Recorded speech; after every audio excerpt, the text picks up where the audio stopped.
하나님의 말씀을 봉독하겠습니다. 예수께서 세례를 받으시고 곧 물에서 올라오실새 하늘이 열리고 하나님의 성령이 비둘기 같이 내려 자기 위에 임하심을 보시더니 하늘로부터 소리가 있어 말씀하시되 이는 내 사랑하는 아들이요 내 기뻐하는 자라 하시니라. 오늘 이 말씀을 통해 세례와 성찬의 의미, 특별히 그리스도인은 어떤 사람들인가 하는 말씀을 나눠보고자 합니다. 예수님께서 공생애를 시작하기 바로 직전에 두 가지 매우 중요한 사건이 마태복음 3장에 보면 예수님께서 요단강에서 세례 요한에게 세례를 받는 장면입니다. 여기서 오늘 매우 중요한 말씀은 저희가 읽은 16절 17절에 하늘로부터 나는 소리인데 너는 내 사랑하는 아들, 내가 너를 기뻐한단다 하는 음성을 예수님께서 세례 받을 때 듣습니다. 세례 이후에 예수님께서는 광야로 이끌려 가시는데 광야에서 40일 기도하시고 금식하시면서 세 가지 시험을 저희가 예수님께서 맞이하십니다. 이 시험의 핵심은 내가 만일 하나님의 아들이거든 돌들을 떡으로 만들어라, 내가 만일 하나님의 아들이거든 성전에서 뛰어내려라 하는 이 시험이었습니다. 그러니까 저희가 흔히 세상을 살아가면서 여러 가지 시험이 있다, 마귀의 시험이다 이렇게 표현하는데 가장 근본적인 시험은 오늘 성경이 저에게 보여주는 것은 너가 하나님의 자녀라면 이렇게 해야 한다, 당신이 하나님의 사랑받는 자라면 이렇게 해야 한다는 자기 증명을 요구받는 것입니다. 자기 증명을 요구받습니다. 여러분은 여러분의 삶을 또 여러분의 삶의 자리에서 나는 괜찮은 사람, 나는 충분한 사람 이런 생각이 좀 드신가요? 여러분은 좀 괜찮으신 분인가요? 좀 충분하다는 생각이 든가요? 실제로 저희가 네, 저는 충분히 괜찮은 사람입니다 이렇게 대답하기가 쉽지가 않죠. 특히 저희 부모님들 이렇게 보면 자녀들의 문제가 있거나 자녀들이 어려움이 있으면 취업이나 질병이나 아니면 건강의 문제건 삶의 문제가 닥치면 내가 뭘 잘못했을까, 내가 참 부족하다, 내가 잘못해서 내 아이가 그렇구나 이렇게들 이야기하시죠. 제 가족 중에도 그렇게 이야기하는 가족 제가 이야기를 듣습니다. 물론 여러분에게도 듣습니다. 어떻게 보면 매우 자연스러운 이야기 같지만 그 밑에 무엇이 있을까요? 여러분이 직장 생활하면서 이제 이렇게 승진해야 되는데 승진에 실패했다거나 또 어떤 경쟁에서 이루지 못했을 때 여러분 마음에 어떤 실패감, 패배감이 찾아오면서 나는 참 부족한 사람, 내가 왜 이럴까, 내가 왜 이 정도밖에 되지 않을까, 그런 음성 안에서 들려오지 않는가요? 신앙생활은 어떻습니까? 나는 정말 신앙생활을 제대로 하고 있는 것 같아, 하나님의 사랑을 듬뿍 받으면서 신앙생활 잘하고 있어 이런 마음이 드신가요? 아니면 신앙생활도 나는 늘 좀 부족한 것 같아, 뭔가 더 채워져야 할 것 같아, 하나님의 은혜는 늘 나에게 부족하고 나는 늘 하나님께서 뭔가 더 채워주시면 좋겠어, 나는 부족한 사람, 나는 뭔가를 좀 채워주면 좋겠고, 이럴 때 우리가 흔히 이것을 극복해 가려고 하면서 자기 증명 이런 표현을 씁니다. 그러니까 자기 증명의 문화 안에 우리가 살아가는데요, 우리 안에 근본적으로 나는 무언가를 잘 해야만 가치 있는 존재야.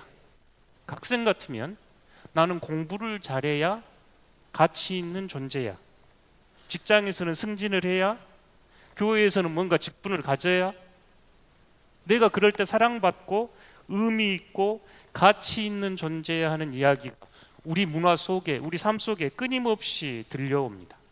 학창 시절 여러분 어쩌셨는가요? 성적표가 그랬죠. 제가 이 지역에서 학교를 다닐 때는 저희가 그 학교가 비평준화여 점수에 따라 학교를 갔습니다. 그래서 성적이 좋은 학생들이 가는 학교를 다니면 마치 그 학생이 괜찮은 것처럼, 그곳을 가지 못하는 학생들은 마치 자신이 실패한 것처럼 패배자가 된 것 같은 그런 기억 가지고 계시지 않는가요? 어른이 돼도 마찬가지입니다. 직업이나 연봉, 사회적 위치, 심지어 사는 동네까지도, 저쪽 우리 순천도 그러죠. 저쪽 위쪽하고 어디 초등학교 그 학생들 문제, 그 지역에 살면 마치 자신이 좀 더 좋은 존재인 것처럼, 교회에서도 직분이 그렇습니다.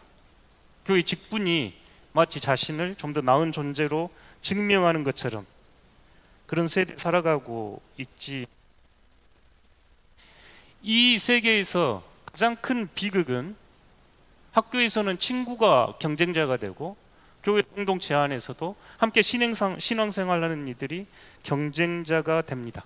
그러니까 직장 생활을 하건 사회생활을 하건 동료가 잘 되고 승진을 하면 기뻐해야 하는데 기뻐하지 못합니다. 친구의 자녀가 좋은 대학을 갔다 그러면 마음이 편치 않죠.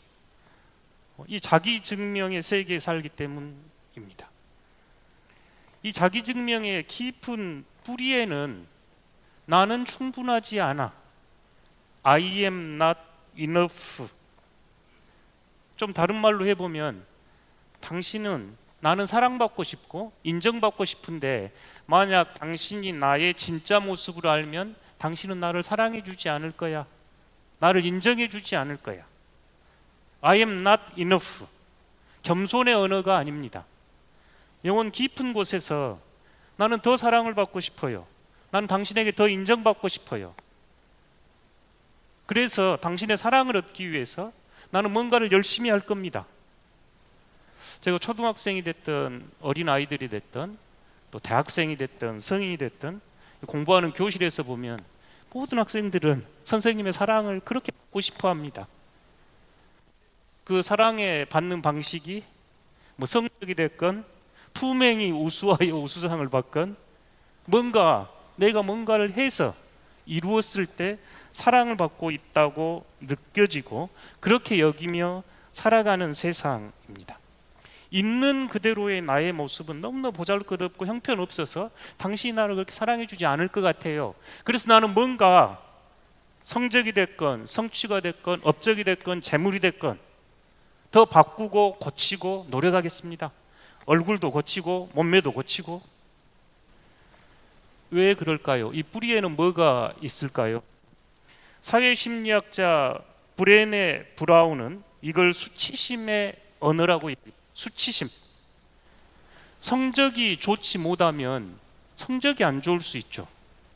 그런데 마치 성적이 좀 나쁘다고 그 학생이 나쁜 학생, 나는 성적이 좀 좋지 않아요.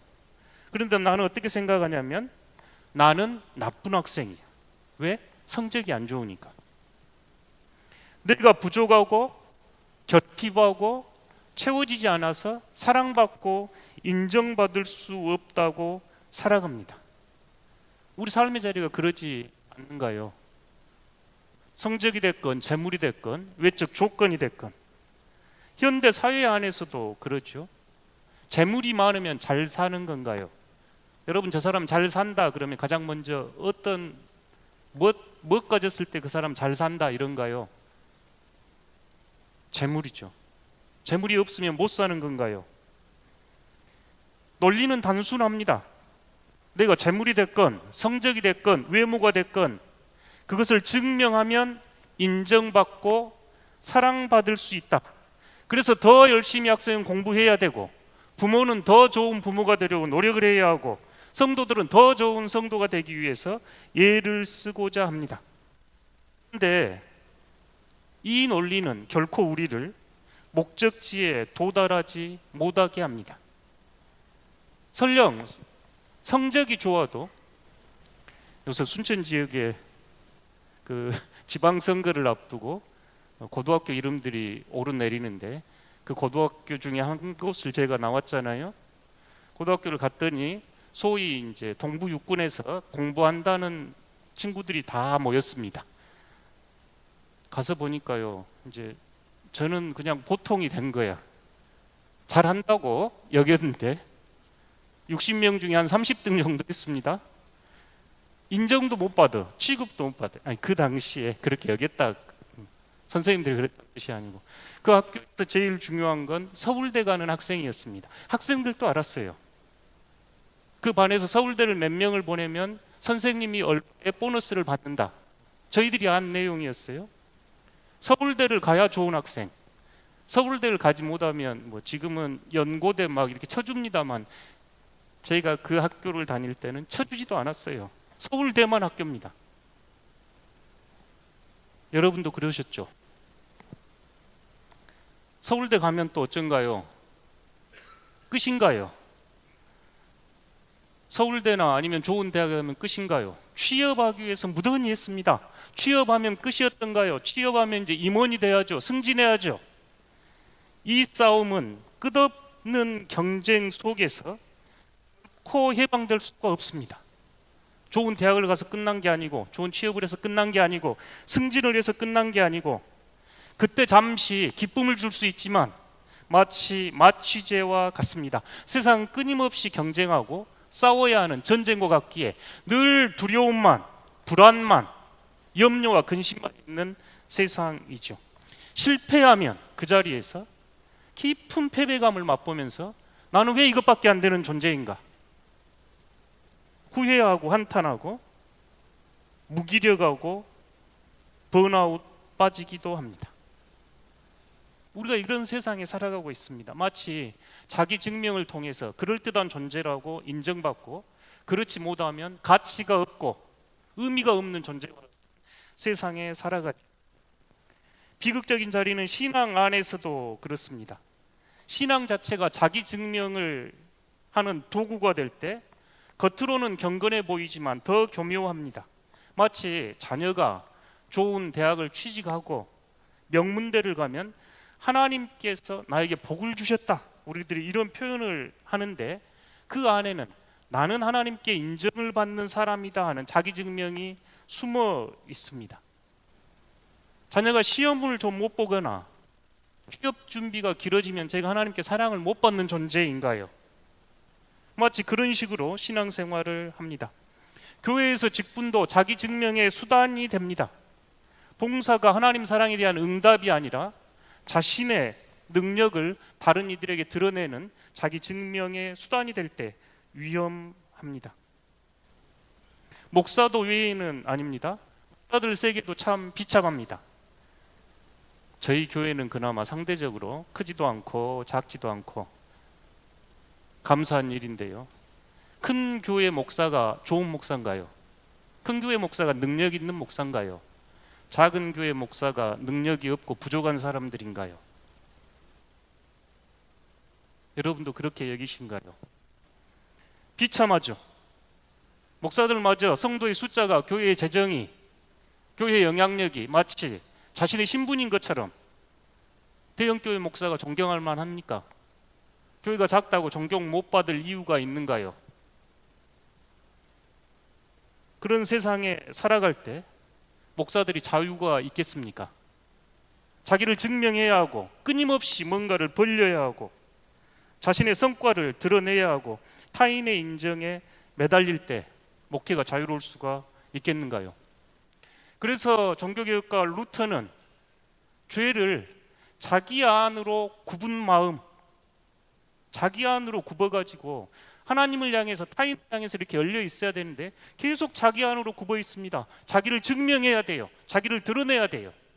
그러니 자기가 가진 시간, 자기가 가진 에너지, 심지어 경건해 보이는 일까지도 자기를 꾸며서 드러내기 위한 것이다 보니 이것을 루터는 죄라고 명명을 합니다. 자기 안으로 굽은 마음.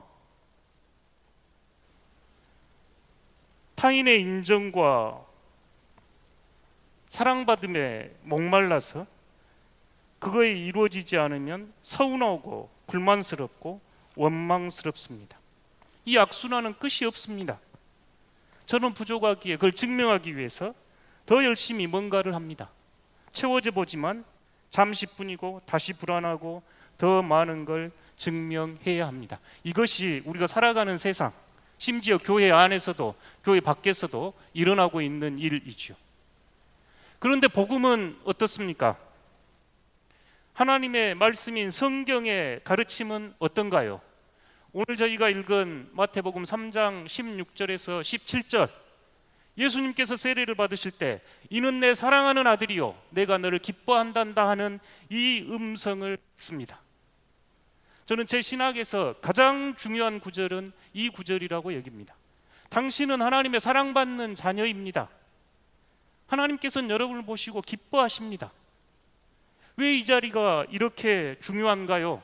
예수님께서 세례를 받으실 때는 그분은 병자를 치유하지도 기적을 일으키지도 많은 이들을 먹이시지도 않는, 눈에 띄지도 않았던 한 존재, 우리가 흔히 사생애, 숨겨진 생애 이러는데 예수님께서 퍼블릭하게 공적으로 드러날 때 받았던 소리였습니다.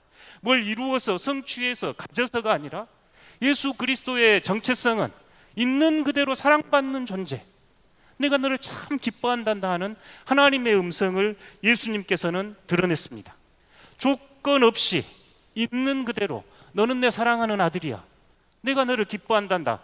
예수님께서 세례 받으실 때 들으셨던 이 음성은 우리가 평생, 지금도 마지막 숨을 거둘 때도 들어야 할 유일한 음성입니다. 너는 내 사랑하는 딸, 내 사랑하는 아들, 나는 너가 너무너무 좋단다. 마귀의 시험은 어땠는가요? 서두에 마귀의 시험 이야기했습니다만, 마귀의 시험은 끊임없이 내가 하나님의 아들임을 증명해 보아라입니다. 내가 사랑받고 있음을 증명해 보아라.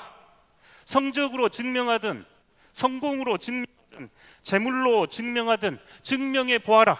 이게 세상의 목소리이고 마귀의 목소리. 예수님은 어떻게 응답하셨는가요? 예수님께서는 이 말씀에 흔들리지 않으셨습니다. 자신을 증명하지 않으셨습니다. 돌을 떡으로 만들지도 않으셨고 성전 위에서 밑으로 떨어내리지도 않았습니다. 이것이 복음입니다. 세상은 끊임없이 여러분 충분하지 않아, 너는 더 해야 사랑받을 수 있어, 너는 더 해야 하나님의 자녀야, 이렇게 이야기할 때 복음은 아닙니다. 여러분은 이미 사랑받는 자, 충분한 사람들입니다. 하나님께서는 있는 그대로 기뻐합니다. 일쓰지 않아도 됩니다. 하나님께서 먼저 우리를 사랑하셔서 예수님을 보내셨기 때문입니다. 여러분, 세상의 논리에 따라 사시겠습니까? 복음의 논리에 따라 살아가시겠습니까? 세상은 끊임없이 우리가 뭔가 행위를 해야 가치 있는 존재가 되고, 그런 가치 있는 존재가 되어야 사랑받는다, 인정받는다, 이렇게 이야기합니다. 그러나 복음은 그렇지 않습니다. 여러분은 이미 충분한 사랑받고 있고, 그 충분한 사랑을 아는 사람들이 하나님의 사랑에 응답해서 교회를 섬기고 세상을 섬기며 살아갑니다. 여러분, 어느 길을 택하고 싶으신가요? 어느 복음을 받아들이고 싶으신가요? 세상의 이야기에 따라 그렇게 살아가고 싶으신가요? 아니면 예수님의 복음에 따라 살아가고 싶으신가요? 하나님의 사랑받는 자, 여전히 깨졌지만, 여전히 부족하지만, 여전히 아픔이 많지만, 여전히 슬픔도 많지만, 그렇지만 나는 이미 사랑받는 존재입니다. 증명할 필요도 없고, 다른 외적인 재물로든 성취로든 업적으로든 내세우지 않아도 됩니다. 있는 그대로 지금 이 자리에서 여러분은 하나님의 충분한 사랑을 받고 있습니다. 예수님의 복음의 능력입니다. 우리가 이 복음 안에 살 때 일과 사역의 동력이 바뀝니다. 자기 증명을 위해 사는 사람들은 깊은 두려움에 뿌리를 두고 살아갑니다. 그러나 복음 안에 사는 사람은 감사로 응답하고자 합니다. 같은 일을 하여도, 같은 봉사를 하여도 자기를 증명하고 드러내기 위해 사는 것과 하나님의 사랑에 응답하기 위해서 사랑에 뿌리를 두고 살아가는 일은 천차만별이겠지요. 실패를 대하는 방식도 다릅니다. 세상의 논리에 따라 살아갈 때 내 실패는 좌절과 절망을 낳지만, 하나님의 사람은 실패할지라도 배움의 기회로 삼고 하나님께 더 가까이 다가갈 수 있습니다. 관계도 다릅니다. 세상에 질서 사는 사람은 끊임없이 경쟁하고 질투하고 시기하고 원망할지라도 안에 사는 사람은 하나님의 사랑받는 자녀로, 형제와 자매로 함께 살아갈 수 있습니다. 그리스도의 복음이 이렇게 선포됐습니다. 그러나 현실은 여전히 녹록하지 않지요. 여전히 수능 점수표는 내가 어떤 존재인가를 증명하는 것처럼 보이고, 회사는 끊임없는 실적을 요구하면서 저를 평가합니다. 그럴 때 저희가 어떻게 살아가야 할까요? 마음 깊은 곳에, 영혼 깊은 곳에 너는 내 사랑하는 아들, 내가 기뻐한단다 하는 하나님의 음성 안에서 살아가실 수 있겠는가요? 거짓 목소리를 분별하십시오. 세상의 목소리는 끊임없이 나는 나의 존재 가치를 증명해야 해, 그렇지 않으면 나는 가치가 없어, 그런 목소리가 들려올 때마다 마귀의 목소리입니다. 사탄의 시험입니다. 내가 하나님의 아들이 목소리입니다. 거기에 반응하고 동요하지 마십시오. 여러분의 참된 모습은 하나님 안에서 사랑받는 자이지, 여러분이 가진 재물이나 여러분이 가진 건강이나 여러분이 이룬 성과가 아닙니다. 하나님께서는 여러분을 있는 그대로 사랑하십니다. 그러니 매일 아침 매일 새롭게 선포하십시오. 나는 하나님의 사랑받는 자입니다. 나는 하나님의 사랑받는 자입니다. 그 여러분을 위해서 예수께서 이 땅에 오셨기 때문입니다. 마지막으로 교회 공동체도 달라져야 합니다. 교회는 자기 증명의 문화에 저항하는 공간이 되어야 합니다. 직분과 흥금과 봉사라인으로 서열이 매겨지지 않는 곳, 실패한 사람도 환영을 받는 곳, 있는 그대로의 모습으로 숨 쉴 수 있는 곳, 예수님께서 원하셨던 하나님 나라 공동체입니다. 사랑하는 덕신교회 성도 여러분, 저희가 세례를 받을 때, 오늘 또 세례를 기억하시는 여러분, 가장 중요한 음성은 너는 내 사랑하는 자녀, 내가 너를 기뻐한단다. 성찬에 떡이 들려지고 성찬에 참여할 때 그리스도께서 내 안에 계시고 그리스도께서 사랑받는 자였듯이 나도 사랑받는 자녀로 이 땅을 살아가니 증명하고 불안해하고 두려워하며 살지 않겠다는 축제가 되시기를 진심으로 기원합니다. 사랑하는 덕신교회 성도 여러분, 여러분은 하나님의 사랑받는 자녀입니다. 있는 그대로 내가 너를 기뻐한단다. 세례에 성찬에 참여할 때 이 음성이 들리는 복된 아침 되시기를 진심으로 기원합니다. 사막의 샘이 넘쳐 흐르고 찾아와